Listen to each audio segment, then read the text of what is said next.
جب نبی اکرم صلی اللہ علیہ وسلم نے لوگوں پر 5 وقت کی نماز فرض کی تو سوال یہ پیدا ہوا کہ نماز کے لیے لوگوں کو بلایا کیسے جائے، پتہ کیسے چلے کہ نماز کا وقت ہو گیا۔ اس زمانے میں گھڑیاں تو تھی نہیں، موبائل تو تھے نہیں، سورج سے اندازہ لگایا جاتا تھا کہ ظہر کی نماز کا وقت کون سا ہے، فجر اور عصر کا کون سا ہے، سورج کے غروب ہوتے ہی اندازہ لگایا جاتا تھا۔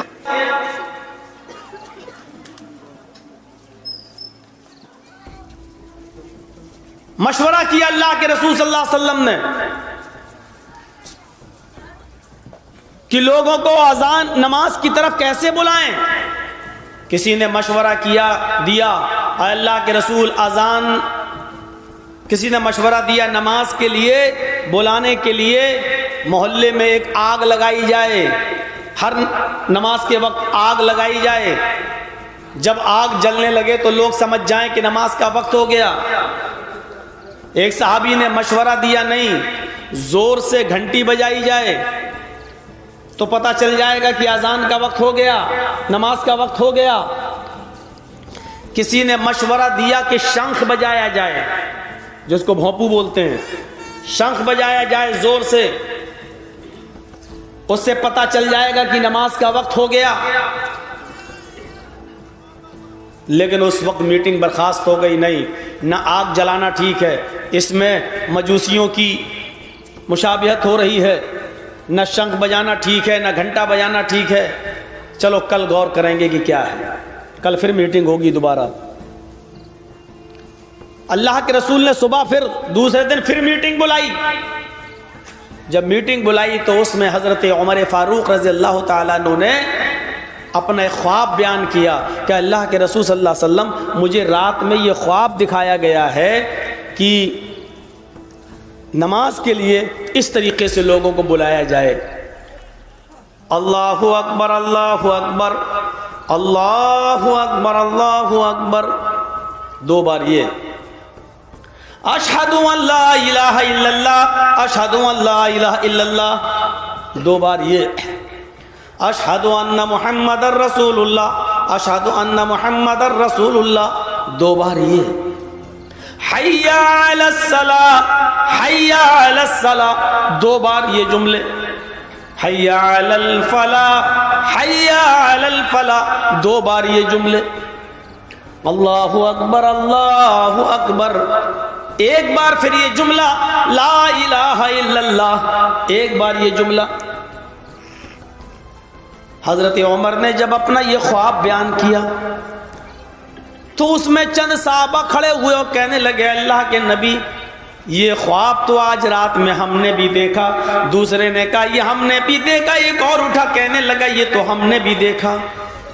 نبی اکرم صلی اللہ علیہ وسلم نے فرمایا اتنے لوگوں کا یہی خواب دیکھنا اس بات کی دلیل ہے کہ اللہ تعالی ہم سے نماز کے لیے یہی چاہ رہا ہے کہ ان کلمات کے ذریعے لوگوں کو بلایا جائے، جبکہ خود اللہ کے رسول ہیں، نبی ہیں، جبرائیل امین آ کر کہہ سکتے تھے کہ اذان دلواؤ، لیکن جبرائیل کو نہیں بھیجا، وحی نہیں آئی، صرف صحابہ کرام نے خواب دیکھا اور اللہ کے رسول نے صحابہ کرام کے خواب کو ہی اللہ کی طرف سے خواب مان کر اسی کو لاگو کر دیا، نافذ کر دیا کہ آج کے بعد ہر اذان کے وقت، نماز کے وقت یہ اذان دی جائے۔ بہت اہم مسئلہ ہے اذان کا، اس میں بھی حکمت چھپی ہوئی ہے۔ نماز سے پہلے ارے بھائی جب لوگوں کو بلانا ہی ہے، کسی سے بھی کھڑا کر کے پوچھو اچھا بتاؤ اذان کیوں ہوتی ہے، تو آدمی کہے گا کہ نماز کے لیے، تاکہ پتہ چل گیا نماز کا وقت ہو گیا ہے، اسی لیے تو اذان ہوتی ہے، لیکن یہ مقصد نہیں ہے۔ آج تو گھڑی ہے، پتہ چل جائے گا ظہر کب ہو رہی ہے، گوگل میں تلاش کریے، آپ کو آپ کے ڈسٹرکٹ مالدہ کا پورا آپ کے گوگل پہ سرچ کریں گے تو آ جائے گا ظہر کتنے بجے، عصر کتنے بجے، مغرب کتنے بجے، عشاء کتنے بجے، فجر کتنے بجے۔ آج اذان کی کیا ضرورت ہے؟ اگر نماز کے لیے اذان ہو رہی ہے اس کا وقت بتانے کے لیے، تو وقت کے لیے تو آج کل گوگل بتلا رہا ہے کہ ظہر کا یہ وقت، عصر کا یہ وقت، مغرب کا یہ وقت، عشاء کا یہ وقت، فجر کا یہ وقت نہیں، کچھ اور اصول ہے۔ اور سنو، اگر نماز کے لیے اذان دی جاتی ہے تو آپ کو معلوم ہونا چاہیے اذان کے لیے، نماز کے لیے اذان اگر دی جاتی تو حی علی الصلاۃ کا لفظ پہلے آنا چاہیے تھا۔ حی علی الصلاۃ کا معنی کیا ہے؟ آؤ نماز کے لیے، لیکن حی علی الصلاۃ پہلے نہیں کہا جا رہا ہے، پہلے کیا کہا جا رہا ہے؟ اللہ اکبر، اللہ اکبر۔ اس جملے کا نماز سے کیا کنیکشن ہے ذرا کوئی بتائے ہمیں؟ بھائی نماز میں تو ویسے ہی آدمی کہتا ہے اللہ اکبر، کہتا ہے کہ نہیں کہتا ہے؟ میں تھوڑی سی اسپیڈ سلو کر رہا ہوں تاکہ آپ کو ذہن میں بٹھا سکوں یہ بات۔ ابھی تیز اسپیڈ میں بولوں گا تو آدھی باتیں دماغ میں آئیں گی اور آدھی نکل جائیں گی آپ کے۔ سنیے کیا کہہ رہے ہیں ہم؟ اللہ اکبر، اللہ اکبر۔ تھوڑا دماغ لگاؤ، اس اللہ اکبر کا نماز سے کیا کنیکشن ہے؟ نماز میں تو آدمی ویسے ہی کہہ رہا ہے اللہ اکبر، پھر اذان میں اللہ اکبر کہنے کا کیا مطلب ہے؟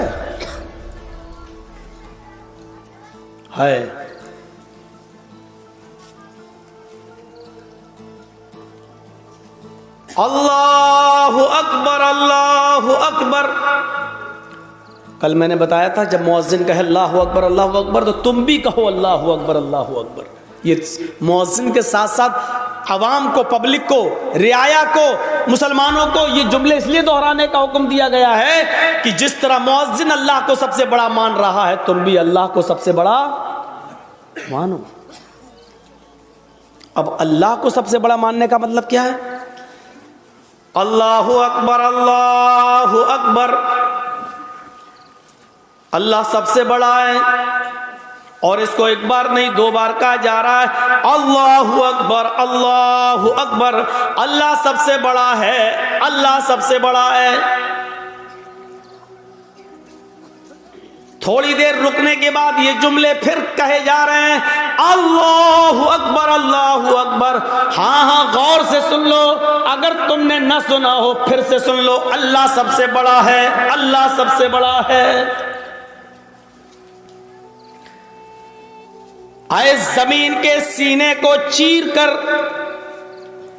زمین کی چھاتی کو چیر کر اس میں دانا ڈالے، دھان بونے والے، گیہوں بونے والے، جو بونے والے، گنا بونے والے، ہل چلانے والے، تیرے کانوں میں یہ آواز جا رہی اللہ سب سے بڑا ہے۔ اب تو اپنے دل سے فیصلہ کر کے اللہ سب سے بڑا ہے یا نہیں۔ اگر اللہ سب سے بڑا ہے تو تو اپنی کھیتی کرنا چھوڑ دے، اللہ کو سب سے بڑا مانتا ہے تو تو زمین کی چھاتی چیر کر اس میں دانا ڈالنا چھوڑ دے۔ اگر تو اللہ کو سب سے بڑا مانتا ہے تو تو ہل چلانا چھوڑ دے۔ اگر تو اللہ کو سب سے بڑا مانتا ہے تو چائے کی دکان بند کر دے۔ اگر تو اللہ کو سب سے بڑا مانتا ہے تو اپنے کرانہ مرچینٹ کی دکان کو تو بند کر دے۔ اگر اللہ کو سب سے بڑا مانتا ہے تو آئے موبائل کی دکانوں پر بیٹھنے والوں موبائل کی دکان بند کر دو، کپڑا بیچنے والوں کپڑا بیچنا بند کر دو، آئے اپنے بزنس کرنے والوں اپنے بزنس کو بند کر دو، اپنے کاروبار چلانے والوں کاروبار کو بند کر دو۔ اگر تم اللہ کو سب سے بڑا مانتے ہو تو تم اللہ کے گھر کی طرف جاؤ، اللہ کو سب سے بڑا مانتے ہو تو تم اس بات کا ثبوت دو کہ یہ ساری چیزیں چھوٹی ہیں، ہم چھوٹے، ہماری دکان چھوٹی ہے، ہمارا کاروبار چھوٹا ہے، ہمارا بزنس چھوٹا ہے، ہمارا کھیت چھوٹا ہے۔ اگر اس اذان کے لفظ کو اللہ اکبر کو سننے کے بعد بھی اگر تو دکان پہ بیٹھا رہا, اگر تو کھیت جوتتا رہا, اگر تو کپڑا بیچتا رہا اور مسجد کی طرف نہیں گیا, تو اس کا مطلب یہ ہے کہ تو نے اللہ کو سب سے بڑا نہیں مانا, تو نے اپنی دکان کو اللہ سے بڑا مانا, تو نے اپنے کھیت کو اللہ سے بڑا مانا, تو نے اپنے کاروبار کو اللہ سے بڑا مانا, تو نے ہل چلانے کو اللہ سے بڑا مانا, تو نے کرانہ کی دکان کو سب سے بڑا مانا, تو نے اپنے گھر کو سب سے بڑا جانا, تو نے اپنے بیوی اور بچوں کو اللہ سے بڑا جانا. اگر اللہ کو سب سے بڑا مانتا ہے, اس لیے اکبر کہا, اکبر. اذان میں یہ بھی کہا جا سکتا تھا اللہ کبیر, اللہ بڑا ہے. کبیر کے معنی کیا ہوتے ہیں؟ بڑا. عظیم کے معنی کیا ہوتے ہیں؟ بڑا. یہ بھی کہا جا سکتا تھا اللہ عظیم, اللہ بڑا ہے. یہ بھی کہا جا سکتا تھا اللہ کبیر, اللہ بڑا ہے. لیکن نہ کبیر کہا جا رہا ہے, نہ عظیم کہا جا رہا ہے, بلکہ اکبر کہا جا رہا ہے, جس کا معنی ہوتا سب سے بڑا. اللہ اکبر, اس کا معنی یہ ہوا کہ اللہ تمہاری دکانوں سے, تمہارے مکانوں سے, تمہارے کھیتوں سے, تمہارے بزنس سے, تمہارے آفسوں سے, تمہاری سرکاری نوکریوں سے سب سے بڑا ہے اللہ. مولانا صاحب جس آدمی کے یہاں کام کرتے ہیں وہ ہمیں چھٹی نہیں دیتا ہے. مسجد میں نماز پڑھنے کے لیے ہم گھر پہ آنے کے بعد پھر ہم صبح سے لے کے شام تک کی نمازیں اکٹھی پڑھ لیتے ہیں. سن لو, ہر وہ بزنس, ہر وہ سروس, ہر وہ نوکری اسلام کی نظر میں اور شریعت میں حرام ہے جو آپ کو آپ کے نماز کے وقت میں آپ کو نماز پڑھنے سے روکتی ہے. اسلام کی نظر میں وہ نوکری حرام ہے, اسلام کی درشٹی میں وہ سروس حرام ہے, شریعت کی روشنی میں وہ گورنمنٹ کی جاب ہی کیوں نہ ہو وہ بھی حرام ہے. اگر کوئی سرکاری سروس یا پرائیویٹ جاب اگر آپ کو آپ کے اول وقت میں یا آپ کو نماز کے اوقات میں آپ کو نماز پڑھنے کی اجازت نہیں دی جا رہی ہے تو آپ کے لیے وہ سروس حرام ہے, وہ نوکری حرام ہے, وہ کاروبار حرام ہے جو آپ کو نماز کے وقت میں نماز پڑھنے سے روک رہا ہے. وہ کمائی بھی حرام ہے اور وہ بزنس بھی حرام ہے. اب مت پوچھنا مولانا صاحب فلاں جگہ نوکری کرنا جائز ہے کہ ناجائز, اس جملے میں سب آ گیا ہے. ہر وہ بزنس, ہر وہ سروس, ہر وہ جاب حرام ہے اذان کے وقت, نماز کے وقت, جس سے آپ کو نماز پڑھنے سے روکا جا رہا ہو یا آپ جس کی وجہ سے نماز نہیں پڑھ پا رہے ہو, حرام ہے. دکان پر زیادہ کسٹمر آئے, بھیڑ لگی ہے, لیکن اذان کی آواز آ رہی ہے تو آپ کو کسٹمر کو چھوڑنا پڑے گا اور نماز کے لیے جانا پڑے گا.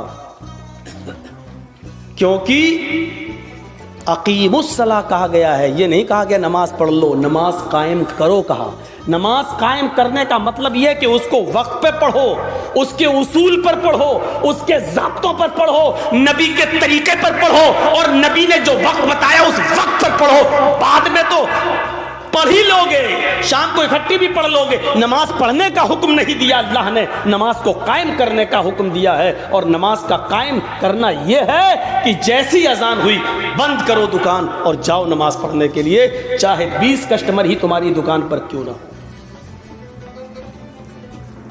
یہ ہے نماز کا قائم کرنا. صاحب بہت بڑا نقصان ہو جائے گا. پھر تو آپ نے کاروبار کو بڑا سمجھ لیا, پھر تو آپ نے دکان کو بڑا سمجھ لیا, پھر آپ نے اللہ کو بڑا کہاں سمجھا, پھر آپ نے اللہ کو بڑا نہیں مانا. اب سمجھ میں آ رہا ہے اذان کیوں دلوائی جا رہی ہے, نماز کے لیے اذان. ابھی نہیں کہا گیا نماز پڑھنے آؤ, ابھی یہ کہا گیا نماز پڑھنے بعد میں آنا. پہلے یہ فیصلہ کرو کہ تم اللہ کو سب سے بڑا مانتے بھی ہو یا نہیں مانتے ہو. اذان کے وقت ہی پتہ چل جاتا ہے کہ کون اللہ کو بڑا مان رہا ہے اور کون اللہ کو بڑا نہیں مان رہا.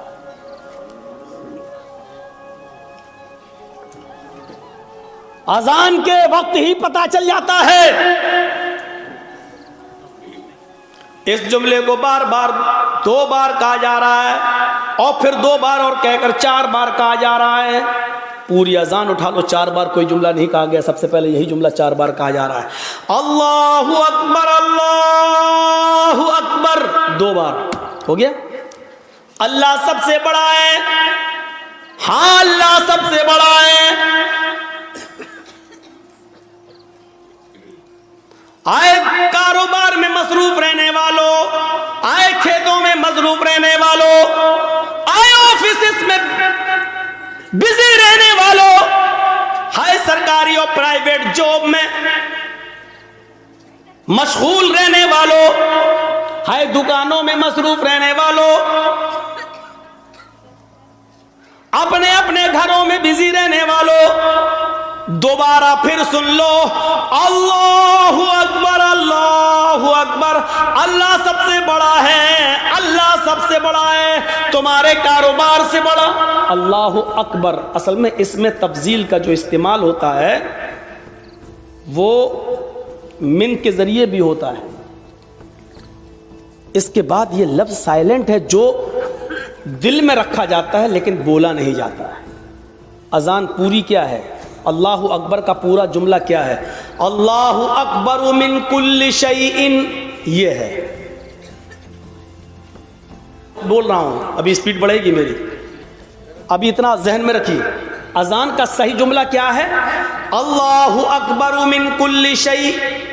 لیکن من کل شیء نہیں بولا جاتا ہے، لیکن وہ دل میں رہتا ہے. من کل شیء کا مطلب کیا ہوا؟ ہر چیز سے. اب ترجمہ کیا ہوگا؟ اللہ اکبر من کل شیء، اللہ ہر چیز سے بڑا ہے. لیکن من کل شیء بولا نہیں جائے گا. جیسے انگلش میں نائف کس کو کہتے ہیں؟ چاقو کو. نائف کے معنی چاقو، لیکن کہ لکھا جاتا ہے، بولا نہیں جاتا، وہ سائلنٹ رہتا ہے. نی مانی گھٹنا، انگلش میں نی مانی گھٹنا، لیکن کہ لکھا ہوتا ہے لیکن بولا نہیں جاتا، پڑھا نہیں جاتا. ایسی عربی زبان میں اذان کا پہلا جملہ ہے اللہ اکبر من کل شیء. من کل شیء نہ لکھا جائے گا نہ بولا جائے گا، لیکن دل میں مانا جائے گا کہ اللہ سب سے بڑا ہے. اللہ اکبر، اللہ اکبر، اللہ سب سے بڑا ہے، اللہ سب سے بڑا ہے، اللہ ہر چیز سے بڑا ہے، اللہ ہر چیز سے بڑا ہے. اس جملے کو سن کر بھی اپنے گھروں میں رہنے والوں، اپنی دکانوں میں بیٹھنے والوں، اپنے کھیتوں میں کھیتی کرنے والوں، اناج کاٹنے والوں، پھلوں میں ویست رہنے والوں، آم کے پیڑوں میں مصروف رہنے والوں، لیچی کے باغ دیکھنے والوں، بیڑی سگریٹ بنانے والوں، سن لو سن لو سن لو، دوبارہ سن لو، اللہ سب سے بڑا ہے، اللہ سب سے بڑا ہے. اب جن لوگوں نے اس جملے کو سب سے بڑا، اللہ کو سب سے بڑا مانا، انہوں نے اپنی دکان بند کر دی، اپنا مکان بند کر دی، اپنی دکان بند کر دی، اپنا آفس بند کر دیا، یا چلے آئے کسی کو بٹھا کے کہ میں جا رہا ہوں نماز پڑھنے، آپ بیٹھو اب میں ابھی آتا ہوں. اب جو لوگ چلے، اس کا مطلب یہ ہے کہ وہ اللہ کو سب سے بڑا مان لیے. پہلی چیز یاد رکھنا، انہوں نے اللہ کو بڑا مان لیا. اذان سننے کے باوجود جن لوگوں نے اپنی دکانوں میں بیٹھنا گوارا کر لیا، کھیتوں میں رہنا گوارا کر لیا، سن لو، انہوں نے اللہ کو بڑا نہیں مانا. انہوں نے اپنے آپ کو، اپنے کاروبار کو اور اپنے بزنس کو اللہ سے بڑا